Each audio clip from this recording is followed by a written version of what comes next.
Tonight on CFTK-TV News, the New Hazelton RCMP are seeking a missing man.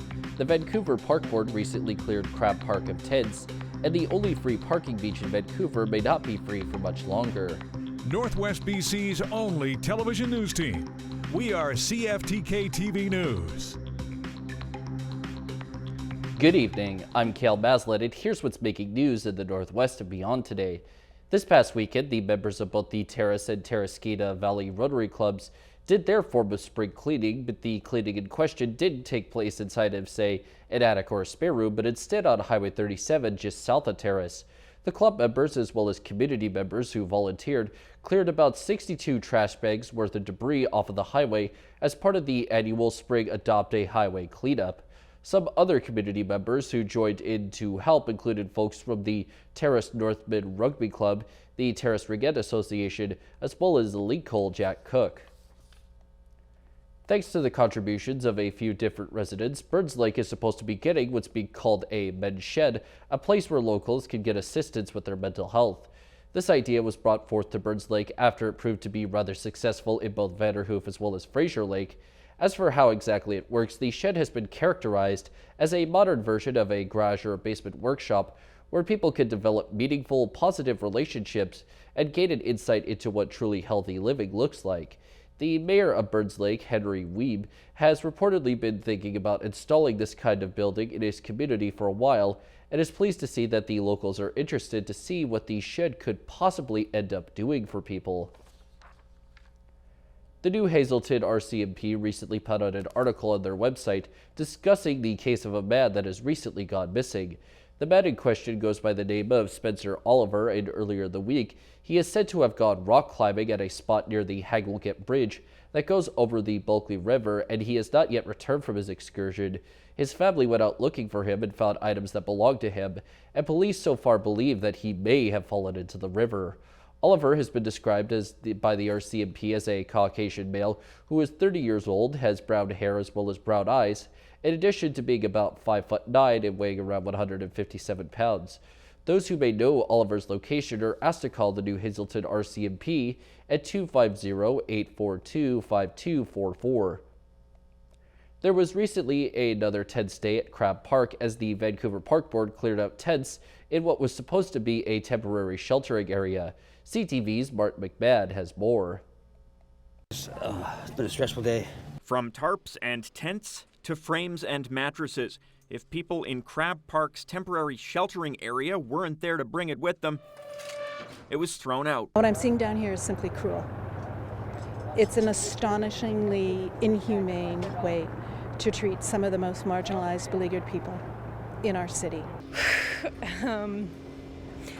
Yeah, it's a nightmare. They don't care. We try to appeal to things.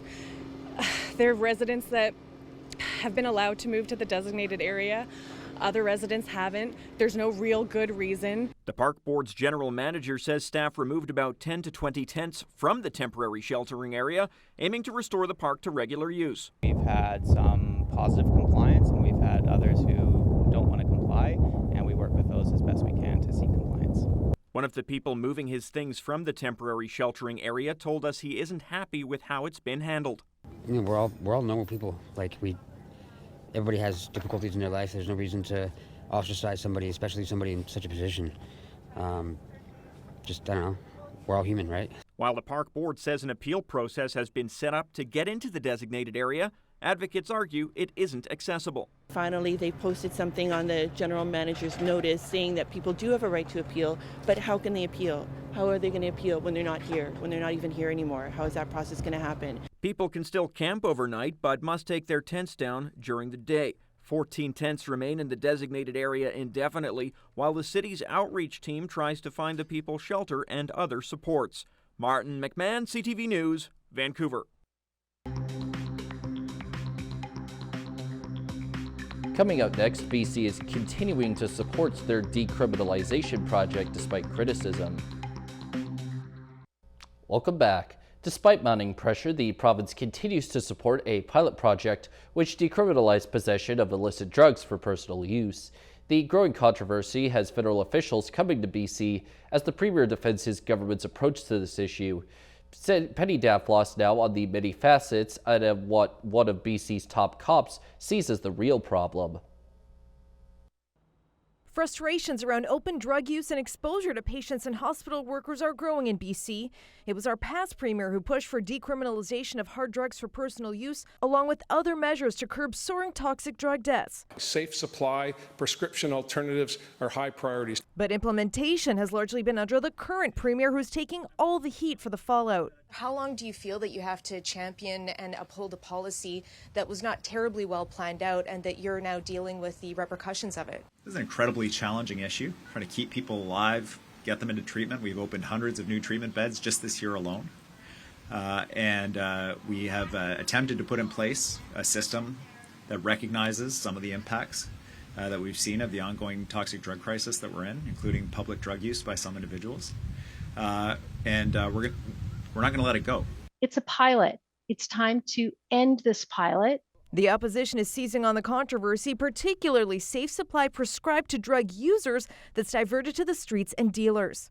Have organized crimes incorporated safe supply? Much is being made of Vancouver police testimony to a parliamentary committee that half the opioid pills they encounter are diverted, but the deputy chief was also clear. They're not actually dying from diverted prescription medication. They're dying from fentanyl, coke, meth. Wilson is also president of the BC Chiefs of Police and is more concerned about counterfeit pills than diversion. It pales in comparison to what organized crime are doing in terms of fentanyl production, importation, exportation. We have been working to ensure that we are able to have accurate information. As the province takes interest in the VPD stats, they're downplaying a sudden visit by the federal addictions minister. I understand that she's coming through town next week. Yara Sax's ministry cites concerns for the well-being of healthcare workers and strong scrutiny of BC's pilot project. In a statement to CTV News, the feds, province, and police will meet behind closed doors next Friday.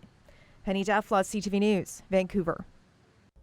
The head of the Mayor's Council slammed the federal government for little increased transit funding in the new budget.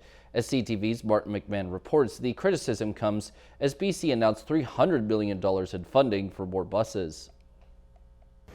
A hell of a lot of money leaves the Metro Vancouver region every year and goes to Ottawa. During a provincial government news conference to announce a $300 million cash injection for TransLink, Mayor's Council Chair Brad West went on the offensive. He slammed the feds for not coughing up more dough for Metro Vancouver Transit in this week's budget. The federal government delivered their budget with no new support for our region's needs. It is not good enough. BC's Transportation Minister Rob Fleming echoed some of West's criticism. I do want to thank the federal government for the times that they were there. During the pandemic, they did advance some money that was very important to TransLink for sustaining it. What I think the criticism I share with Mayor West is they need to be there for the recovery too. The provincial cash will go toward buying more buses and expanding service frequency, but TransLink admits the system will be strained without new federal support. We're rapidly growing. Overcrowding on our system is increasing, and so we need funding more than ever. And with my counterparts in Montreal and Toronto, we've beseeched the federal government and let them know that Canada's major cities are growing and we need help.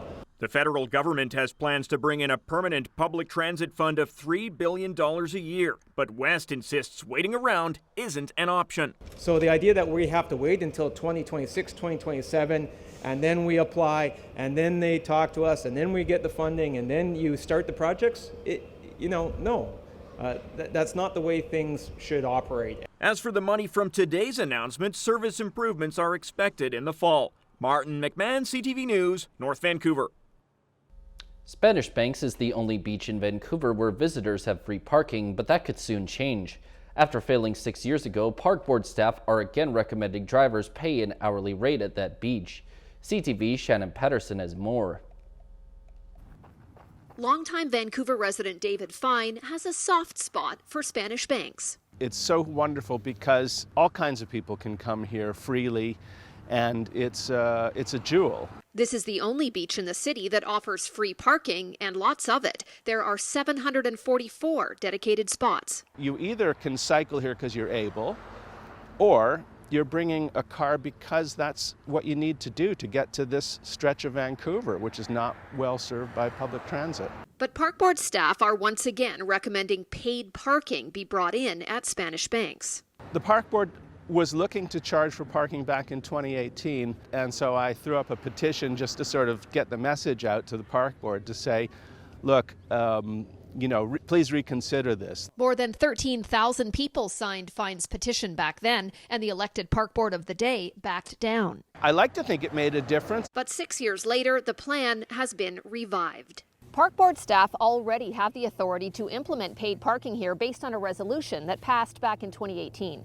The only question for the elected commissioners is whether they will step in and block it. Commissioners do say no to staff sometimes, and I hope they do. So do other users of Spanish Banks. I don't see why we should have to pay for some of the pleasures and the natural amenities that Vancouver has. I mean, things are expensive enough as it is. Cost of housing, cost of gas, cost of groceries. Why do you want to tack on another cost just to come to the park? I think we already pay in our taxes, and I think if they want to have people with less diabetes and a better state of mind, they better let people walk for free. A brand new online petition already has over 1,500 signatures. Fine didn't create it, but he wholeheartedly supports it. By suddenly charging for something that's been free for years, it just feels like a cash grab as opposed to a necessity. A detailed plan from staff will be presented to the Park Board in the coming months, and commissioners will once again have a chance to approve or reject paid parking at Spanish Banks. Shannon Patterson, CTV News, Vancouver. Turning to tonight's weather, the North Coast will deal with clear skies and a low of 5 degrees. The Terrace-Kitimat area will also be clear with a low at 2 degrees. And the Bulkley Valley and Lakes District should also get the same clear conditions, but a lower low of -8 degrees. On the North Coast, their next week will be made up of mostly clouds and rain with the high shifting from 9 to 13 degrees.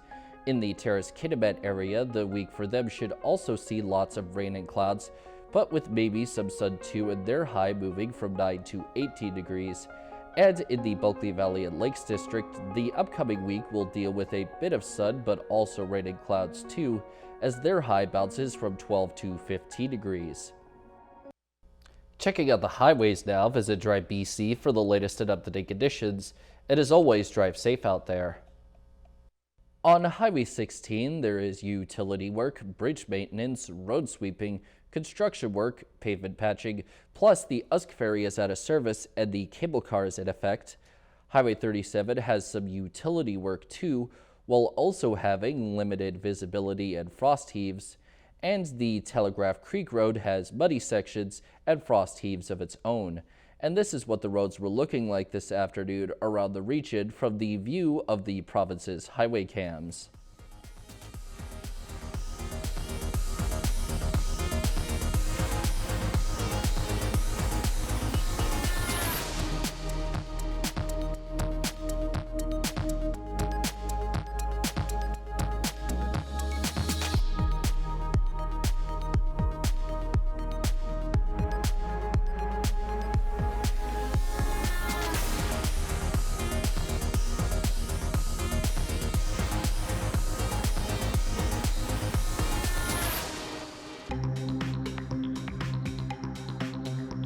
Still to come, the arrival of a cruise ship presents an opportunity for Canada.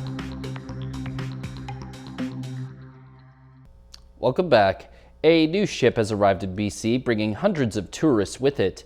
It's a luxury cruise ship, one that's never been to Canada before, and the hope is Victoria serves as a selling point to make the cruise line a return customer. CTV's Anna McMillan reports. If the infinity pools aren't enough of a giveaway, this isn't your average cruise ship. Well, this is a luxury brand, first thing. Second thing, this is a very special inaugural voyage for this ship. It's the first time the Explorer 1 is gracing Canada with her presence, coming here from Oregon. We're pretty excited that they've chosen Victoria as a first stop. A local greeting committee welcomed more than 900 people to the Sunny City this morning. Some people find it frustrating that so many people come in, but I love the energy that tourists bring to Victoria. Tourists who might have had a hard time getting off the ship with perks like the smoker lounges. They have a smoker lounge. This couple is from Vienna, Austria. I'm happy to be with my wife here. I've never been here and I'm looking forward to have a nice, wonderful day here. The Harbor Authority says a small number of luxury cruises come here each year, and that number is starting to grow. Because it's a great opportunity for passengers to see our amazing city, and a great opportunity, I think, for our community to see a different type of cruise ship in Victoria. The ship leaves for its final destination of Vancouver tonight, and the Harbor Authority hopes it'll be back. Anna McMillan, CTV News, Victoria. Over 120 people lost hundreds of thousands of dollars as police in Ontario say they've pulled the plug on a major emergency grandparent scam. Several elderly victims were targeted on multiple occasions, and police believe others may be too embarrassed to come forward. CTV's Janice Golding has that story. You're watching two suspects accused of scamming seniors being taken into custody. Part of a group of 14 busted in Montreal this week in a joint forces operation called Project Sharp. They would impersonate police officers, judges, lawyers, and loved ones, preying on grandparents who believed they were trying to help family members in trouble. Since February 2022, OPP say they believe this group exploited vulnerable Canadians, largely seniors with landlines, in a sophisticated emergency grandparent scam. And I would do anything to help my grandchildren. London's Mabel Baharal was almost a victim herself. Just a few days ago, the 84-year-old told CTV News she got a call saying her 18-year-old grandson was in trouble. I need $8,000 to get out of jail. Baharal immediately reached out to her son and would learn Mitchell was safe at home. That it is crucial to resist to the pressure to act quickly when receiving a call or a message asking for money or personal information, and to take the time to verify. Baharal was one of the lucky ones. Between January and April this year, Project Sharp identified 126 people who'd been defrauded of $739,000. 15 of the victims scammed multiple times to the tune of $243,000. When a criminal impersonates a loved one or an authority figure with violent messaging and manipulation, victims face a sense of betrayal and trauma. Their sense of trust is shattered, which is often a contributing factor for frauds being underreported. The shame associated with being taken in is so bad, police say they believe only 5 to 10% of these crimes are actually reported. I got so sick, I couldn't even get out of bed. Baharal didn't even lose any money, but being preyed on still hit her hard. And now we turn our attention to the stock markets. The Canadian dollar is up 9/100ths of a cent. The price of gold is up $15.80. Oil is up 41 cents. Natural gas is down 1 cent. Aluminum is up $27.50. In Toronto, the TSX is up 98.93 points. The Venture Index is down 3.87. In New York, the Dow Jones is up 211.02, and Nasdaq is down 319.49. Still ahead, a UBC athlete is drawing serious NFL interest. Welcome back. With a rare combination of size and speed, a big man at UBC has drawn the interest of several teams ahead of the NFL draft. CTV's Ben Milger has more on the journey from Tonga to Pitt Meadows with a possible spot on a pro football roster.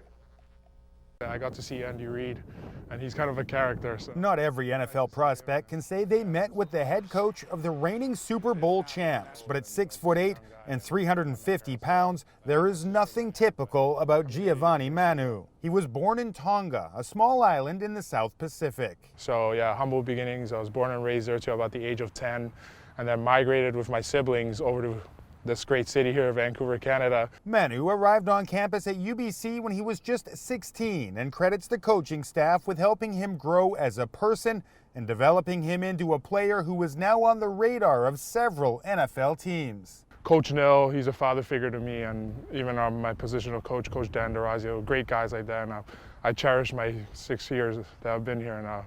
It's definitely something I'll always remember and tell my kids in the future. Manu's parents still live in Tonga and have never seen him play football, something he hopes to change if he makes it onto an NFL field next season. Manu is considered a bit of a project, but his combination of size and agility is rare, even by NFL standards. When you have 16 teams that come up to the pro day and another 11 that brought him in for top 30 visits, and even more teams than that are having private workouts with him.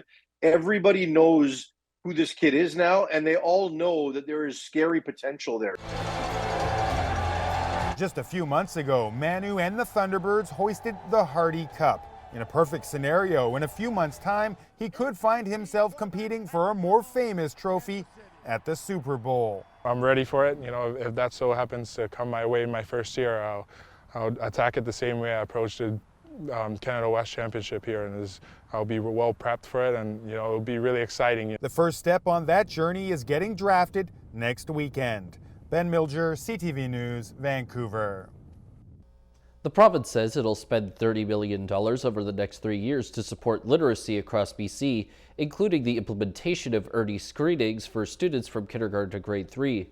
Premier David Eby says the introduction of evidence-based literacy screening will allow children with dyslexia and other learning disabilities to get extra help at a much earlier age. Eby says earlier intervention would result in less need for intensive educational supports when the students get older.